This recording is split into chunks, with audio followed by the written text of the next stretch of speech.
Okay guys, back again. This is actually part 4. I'm gonna call it 4B because I left out one test of the Auralex subdudes that we did in previous videos, and I didn't do it on this one. I didn't do the vacuum test, and I realized I didn't. I did it offline and noticed something, so I'm gonna go ahead and record it for you guys so you can see the difference. Let me pause and put the piece of equipment on the stand. Okay, piece of equipment is on the stand.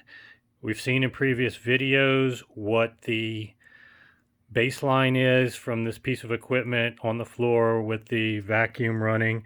Let's see what happens when it's on the Auralex subdued and the vacuum running, giving a more consistent vibration over a period of time, but much smaller than the dramatic and less realistic 4-pound drop.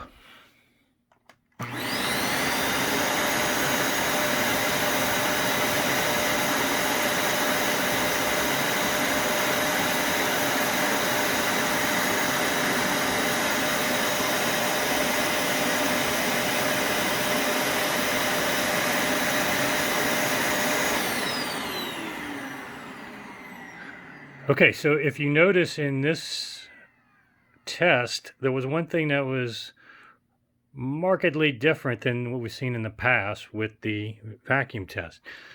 It did a little bit better than on the floor on the z-axis up and down, but there was much more x-axis left-right vibration than normal and comparatively to other. And when I say much more, obviously the scale is pretty small here, so much more is probably not a correct assessment, but noticeable difference from what we compared before. So again, it's not picking up too much vibrations, and again, this hasn't moved from previous tests. And during that test, I even moved this a little further to the left just to see if it was picking up airborne currents or something, and it pretty much that x-axis vibration was the same. So just something to point out, nothing huge again, but markedly different and noticeable with this platform. I should remind everybody this is a primitive test, and that this doesn't mean any of this translates to actual sound quality from your speakers.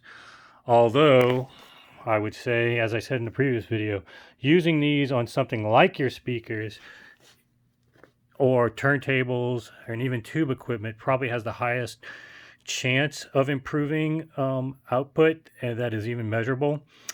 Maybe we'll get to that one day, but from a solid state electronics that we're using here, it's debatable. But the whole purpose of this is, if you're going to try a vibration control product, let's go ahead and make sure it controls vibrations first, so that anything we hear, we know is not 100% just related to what's in our head. So let's find the piece of vibration control product that creates the greatest delta with these type tests, and then let's listen to it and see if we can hear an improvement on different types of stuff, from solid state electronics to subwoofers back there. Speakers I've already tested. I don't have turntable or tube equipment in-house right now, but maybe we'll do that down the road. Got a lot of videos to come though, lots of fun stuff. So again, make sure you subscribe, get notifications, and we'll see you soon.